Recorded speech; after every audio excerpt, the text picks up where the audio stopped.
Magandang gabi pambungad sa ating newscast. Kasabay ng pagsirit ng dengue cases sa iba't ibang lugar sa bansa, pinaigting ng ilang lungsod ang fogging at misting sa mga barangay bilang pamuksa sa dengue carrier na lamok. Sa Marikina City, isa sa bawat 4 na kaso ng dengue ay mga batang edad 10 hanggang 14. Ang detalye sa balitang A to Z ni Kim Salinas.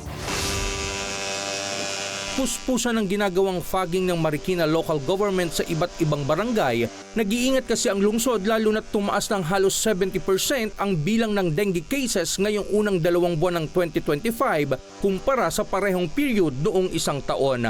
Nangunguna na rito ang Barangay Fortune at Nangka. As of yesterday meron na kaming halos 40 cases of Fortune. Nangka is around 30, 32 ganyan. Ayon sa City Health Officer, pinaka-vulnerable sa dengue ay mga bata. Majority ng cases natin is between the 10 to 14 years old.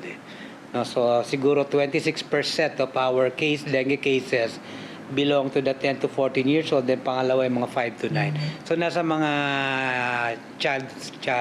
mga children ang ating mga more susceptible. Karamihan dito mga mga mild cases.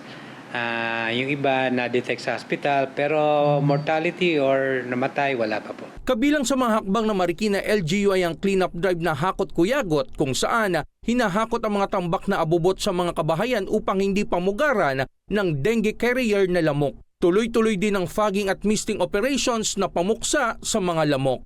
Madalas, lumalabas sa mga lamok ng alas 4 ng hapon hanggang alas 6 ng gabi. Meron po tayong ginagamit na gamot at ihahalo po natin sa diesel, kaya fog po ang lumalabas. Mali yung conception natin na ito ay parang nabubulabog lang. Yan po ay unti-unti silang nabubulag, kaya sila nagpupulasan ay naghahanap sila ng maliwanag o may ilaw.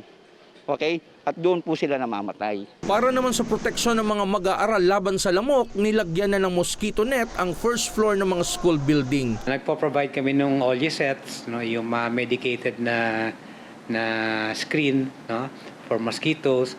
Then ina-advise na rin natin yung school children na pwede na magsuot ng mga long sleeves o yung mga knee-high na socks. Paalala ng mga eksperto, para makaiwas sa dengue, siguruhing laging malinis ang kapaligiran at walang stagnant na tubig at magpahid ng insect repellent lotion sa katawan.